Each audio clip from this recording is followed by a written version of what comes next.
отырамыз. Бүгінгі физика сабағыма қош келдіңіздер.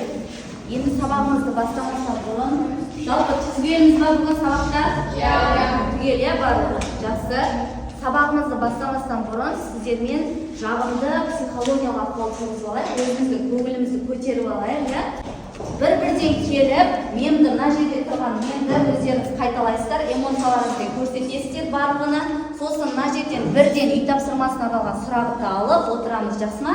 Сезім келе қойыңыз. Жақсы. Көрсетеміз, сыныптастарымыз бар. Жақсы, үй тапсырмаларды көрсетеміз. Жақсы, көрсетеміз. Жақсы, үй тапсырмасын ала қойыңыз. Көрсетеміз, үй тапсырмасын ала қойыңыз. Енді үй тапсырмасын аламыз, отырамыз.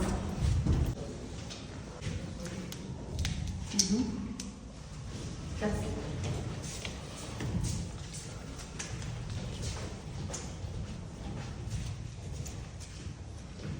Жақсы, үй тапсырмасын аламыз.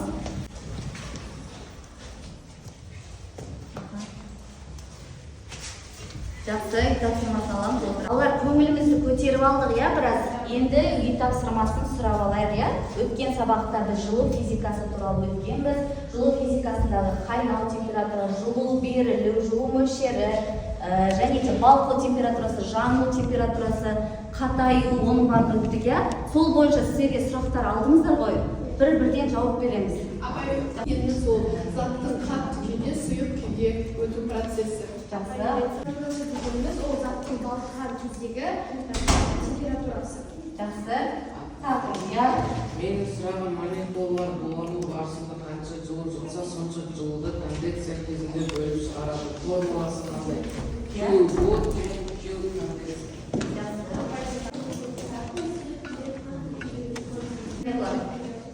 сұрағым жылуға бетіне сұрақта. Менің сұрағым қайнау дегенде. Қайнау дегеніміз сұйықтың бетінде ғана емес, оның ішкі көлемінде бұл көпіршікті дегенде жүзеге асатын бұл түзілу процесі. Жақсы. Балалар жылу физикасы жайында негізі көп уақыт болып зерттеп жатқаныңызға, барлығы түсінікті деп ойлаймын. Үй тапсырмасына сұрақтарға дұрыс жауап бердіңіздер. Келесі енді жаңа сабақты бастайық, балалар. Жаңа сабақты бастамасынан бұрын сіздерге бір-екі сұрақ қойып жіберсем. Бірінші сұрақ, балалар, құрғақ шүберекпен сүртілген айнан неліктен ұсақ бөліктерді өзіне тартады? Қалай ойлайсыз? Себебі ол жерде заряд болады. Заряд дегеніміз ұсақ бөлшектерді денелерге өзіне тартады. Жақсы. Яғни құрғақ шүберекпен сүртілген кезде дене айнамен құрғақ шүберектің арасында не болады? Электрленіп зарядқа түсіп кетеді, екеуі бір-бірімен зарядтарынан алмасады. Келесі, киімді шешкенде неліктен шықырлағандығы шығады? Жайлы ақпарат айттым, Демек, бүгінгі біздің тақырыбымызды дәптерімізді ашамыз, бүгінгі күнді жазамыз. Бүгінгі тақырыбымыз денелердің электрленуі, электр заряды, өткізгіштер мен диэлектриктер. Бүгінгі біздің тақырыбымыз электрленуі, электр заряды, өткізгіштер және диэлектриктер. Жақсы, Сабағымыздың мақсаты, балалар, электр зарядын сипаттау, үйкеліс және индукция арқылы электрлену құбылысын түсіндіру, және де электрленудің оң және теріс әсеріне мысалдар келтіреді екенбіз. Бүгін сіздермен біз ең бірінші осы электрлену жайында кішкене ақпарат беріп кетейін. Электрлену дегеніміздің өзінің шығу тарихы бар екен, балалар, қараймыз. Бізде Фалес бар. Біздің заманымыздан бұрынғы 600 жыл бұрын ол янтар деген заттың, яғни ағаш шайырынан пайда болған таспанған қатты заттың өзіне ұсақ бөлшектерді тартатынын не істеген екен? Байқаған екен. Ол сосын бұл сиқырма деп ойлаған. Нәрсені зерттеу үшін ол янтар деген металды грек тілінен аударған екен. Аударған кезде электрон, яғни электр деген сөз пайда болған. Электр деген сөз, яғни кім ашқан екен? Фалес Милецкий деген ғалым ашып, оны аударып, электрон сөзін өмірге алып келді деп айтсақ болады,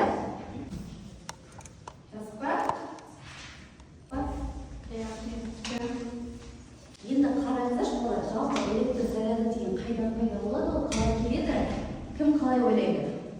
Электр заттар бір-бірімен келіскенде пайда болады. Жоқ, қайдан пайда болады? Мысалы, кез келген затты ток керек па, оған өткізгіш керек па, не керек? Ток пайда болады. Өткізгіш керек па, не бізге? Онда бір тәжірибе жасап көрейік, да, балалар? Қараңыздар, мына шарды қазір мен міне ала ғой, шарды ала ғой, кел мына жерге. Шарды шашыма үйке, яғни үйкеліспе түсір. Енді мына параққа алып келші, параққа алып кел. Иә, бұлар бір-біріне не істеп жатыр? Тартылып жатыр, иә? Яғни мына шар бізде теріс зарядталып кетті да, мына оң зарядталмаған нәрсені өзім тартып жатыр, иә? Демек, бізге ешқандай өткізгіштің, ешқандай токтың керегі жоқ. Мен сіздерге оны түсіндіру үшін былай айтайын. Жалпы біз жер планетасында өмір сүреміз. Бұл жер планетасындағы заттардың барлығы атомдардан, молекулалардан тұрады. Иә? Атомдардан, молекулалардан тұрады. Жалпы ең бірінші Демокрит деген ғалым осы атомды бөлінбейтін бөлшек деп айтқан болатын 19 ғасырда. Сосын берді келе Резерфорд деген ғалым бұл атомның бөлінетін бөлшек екенін, яғни ол ядроның ішінде протон, нейтроннан және оның сыртында электрон айналып жүретінін естіген Резерфорд анықтап тапқан екен. Яғни мына кез келген зат, мысалы мына заттың өзі атомдардан тұрады. Түсінікті ма? Оның ішінде ядро болады, протон болады, нейтрон болады, электрон болады. Яғни бұның өзі табиғатынан заряды бар денеді. Мұны яғни оң заряды мен теріс заряды бірдей болған кезде бұл зарядталмаған болып қалады, бейтарап дене болып табылады, иә? Ал енді оң зарядталған болады, ал екінші дене электрондарды алып, не істеген болады? Теріс зарядталған болады екен. Енді екі дене электрленді деген сөз бір ғана дене электрленбейді ешқашан. Оған екінші дене қатысқандықтан бұл электрленеді. Зарядталынады, мына екі жеңіл металлы екі жаққа не істейді? Тебіледі. Ал электрометр деген ол сол зарядтың мөлшерін көрсетеді, қаншалықты электрленіп тұрған мөлшерін көрсетеді. Мына жерде білеушісі, металл білеушісі мына жерде шкалалары болады. Оны сіздерге қазір Rocketdyne платформасы. Ол басқа зарядталған денелерге әсер етпеу үшін жебенің айналасында орналасқан. Осы қаншалықты электр беріліп тұр, соның мәнін көрсетеді. Мына білеуші былай қаратай қозғалады. Сол кезде біз оның мәнін біле аламыз, иә? Енді келесі аспаптың түрі электроскоп. Электриктерді қалай түсінеміз? Кім қалай ойлайды? Мысалы үшін, мынау біздің күнделікті қолданып жүрген неміз зарядкамыздың шнуры, иә? Бұл шнурдың ішіндегі нәрсе не, сыртындағы нәрсе не? Ішіндегі нәрсесі ол өткізгіш, ал сыртындағы нәрсе резинадан жасалған не ол? Диэлектрик, иә? Яғни біздің қауіпсіздігіміз үшін осы сырт жатады, иә? Пластик жатады, әйнек жатады, ағаш, егер де құрғақ болса, және де ауа жатады. Бұл диэлектрик, яғни электр тоғын өткізбейтін заттар. Ал өткізгіштерге металдар, яғни мыс, алюминий, темір, және де адамның денесі және тұзылар су. Яғни біздің өзімізде не болып табылады екенбіз? Өткізгіш болып табыламыз. Біздің себебі денемізде не бар? Су бар. Судан бізге неше түрлі иондар бөлінеді. Біз кез келген тоқты қауіпсіз сақтап, қауіпсіздікті сақтамай, қолмен жалаң қолмен барып ұстайтын болсақ, біз не істейміз? Электр тоғын өзімізге өткізіп аламыз да, біз ағзамызды не істейміз? Зақымдаймыз.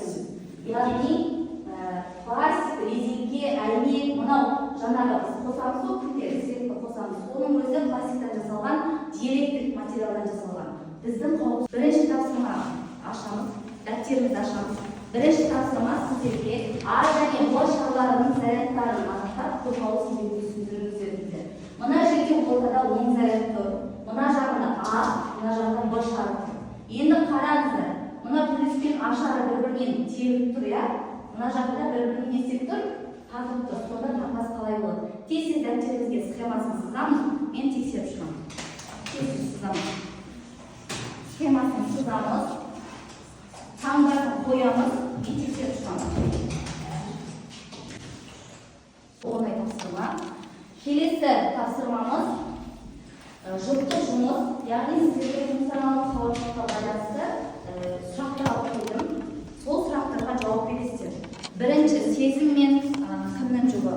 Мирастың жұбы бірінші сұрақ. Неге жаңбырлы күн найзағай жиі түседі? Сіздердің сұрақтарыңыз екіншісі, адам денесі неге тоқ өткізеді? Өткізгіш. Сіздердікі үшіншісі. Төртінші, бесінші, алтыншы. Төртінші сұрақ не деді? Телефонды суға түсірсек неге істемей қалады дейді. Резеңке қолғапты электр мамандары не үшін кіреді дейді. Неге металл қасықты микротолқынды пешке салуға болмайды дейді.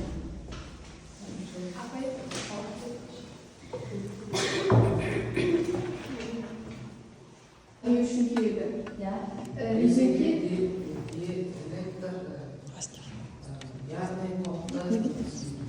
яғни диэлектрик материал болып табылады, иә? Сол үшін бұл Яғни тоқты өткізбейтін зат. жасап отырамыз. Келесі. Неге жаңбырлы күн найзағай жиі түседі? Мұхтар заряд көп болғандықтан. Сіздер ал иә, қалай жоюға болады? Мысалға, тоқ өткізбейтін антистетикалық киімдерді киім арқылы тоқ өткізбейді, яғни зарядты өткізбейді. Топтық жұмыс беріліп тұр сіздерге қазір. Былай, екі топтық, үш топтық орындайсыз. Сіздер бір орынды беріңіздер. Бұл жерде қазір сіздер эксперименттік тапсырманы менімен бірге орындайсыздар. PET Colorado деген симулятор бар бізде, иә?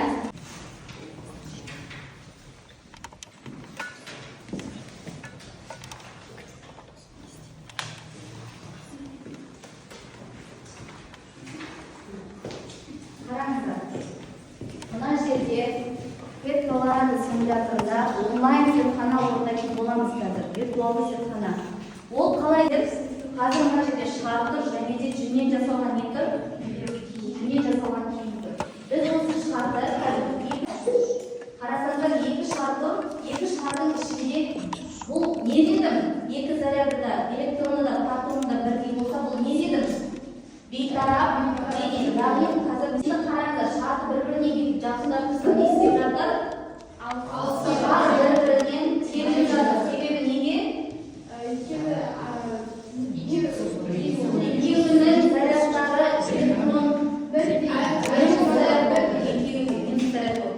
сол үшін олар не істемейді екен? Бір-бірімен жабдықтамай жатыр, иә? Ал енді мына шар дейді, алысқа тартқанда ана жүн материалға неге? Заряд екі түрлі болғаннан кейін бір-біріне бір-біріне не істеп жатыр? Жабдықтап жатыр, иә? Енді қараңыздар, мына шарды мысалы, мынау не деп ойласаңыздар, мынау қабырға бұл диэлектр. Қабырғаға мен мысалы шарды бүйтіп апарсам, бұл тек қана мен зарядты былай ығыстырып жатыр да, бірақ бүйтіп диэлектрикке еніп кеткен жоқ. Мысалы, мына шарды да апаратын болсам, мына минус зарядтарды ығыстырып жатыр. Көрдіңдер ме, иә? Ал шарды бір-біріне жақындатсам, бір-біріне тебіліп жатыр. Ал неге киімге жақындатсам, бір-біріне не істеп жатыр? Бір-біріне жақындап тартып жатыр. Не болды? Шарды қабырғаға жақындатқанда не болды? Қабырға ішіндегі зарядтарға апарған кезде не болды? Соның қандай нәрселер болып жатыр? Қандай нәрселер болып жатыр?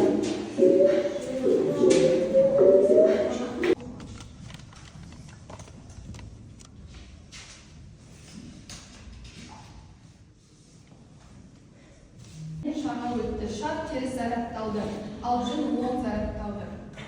Түсіндірме. Екеліс арқылы электрленді. Екеліс арқылы не істеді екен? Электрленді. Шар жүннен нені алды? Электрондар өзіне не істеді? Алды да теріс зарядталды, иә? Жақсы.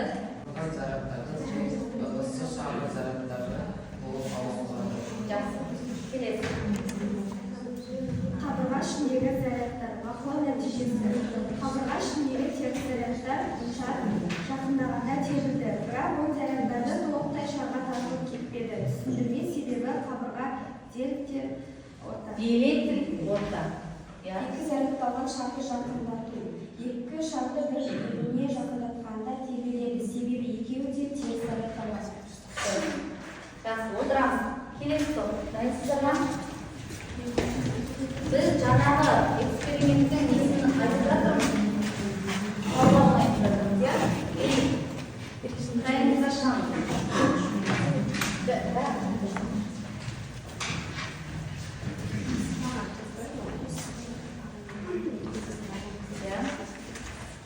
Бірінші сұрақ не дейді? Шарды жөндегеннен кейін не болады? Не болды, иә? Электрондар жүннен шарға өтеді. Иә. Үйкеліс арқылы Диэлектрик деген не ол? Өткізбейді мүлдем, иә? Жай ғана не істеп тұр, ығыстырып тұр. Ана жерде не істеді, жаңа шар ығыстырып жіберді, иә? Жай ғана. Болды ма? Отырамыз. Сіздерге тағы да жұптық жұмысқа тапсырмалық едім. Жаңағы өткізгіштер мен диэлектриктерді кішкене ажырата алу үшін мынандай сұрақтарыңыздар. Бұл жерде өткізгіштер мен диэлектриктерді ажыратасыздар. Мына жерде сіздерге мыс, адам, шыны, резеңке, қолғап деген сияқты неше түрлі денелер беріп тұр. Соның екі жағынан бөліп жазасыздар. Қайсысына сәйкес келеді, соны бөліп жазамыз. Мысалы үшін мына жерде мен сіздерге келтіріп қойдым. Күміс қалсақ өткізгішке жатады, мыс өткізгішке жатады, резеңке шар диэлектрик, алмас диэлектрик және резеңке дөңгелек диэлектрик материалға жатады. Андағы екі бағанға бөлек орындап жіберейікші, бүгінгі сабағымыздың тақырыбына байланысты. Жақсы ма? Дененің басқа денені тарту құбылысын алғаш қай жерде белгілі болды? Кім айтады? Қай жерде? Резеңке. Жақсы. Рахмет. Енді сабағымыздың мақсатында біз білуіміз керек еді, үйкеліс және де индукция құбылысын түсініп алуымыз керек болған және де электрленудің оң және теріс әсеріне мысалдар келтіруіміз керек еді, иә? Біз сабағымыздың мақсатына жете алдық па? Жете алдық. Олай болса, мен плюстамын. Жақсы? Барлықтарың плюстан сияқтысыңдар ма? Жақсы түсіндіңдер ма? Сабина? Мен плюстамын. Диар? Қуаныш? Жақсы балалар? Рахмет, көп сабақ ұнады деген ойдамын. Жүн дайындау процесіне электрленудің қандай байланысы бар? Сол жайында ақпарат алып келесіздер. Өздеріңіз постер жасасаңыздар болады, немесе ауызша. Алматылы Дамирлан 7 балл, Нұрланқызы Еркежан 8, Омар Аңсар 7, Ғанилы Қайрат 6, 7, Мейрамбек Мирас 7, Таңсықбай Каусар 8, Қуаныш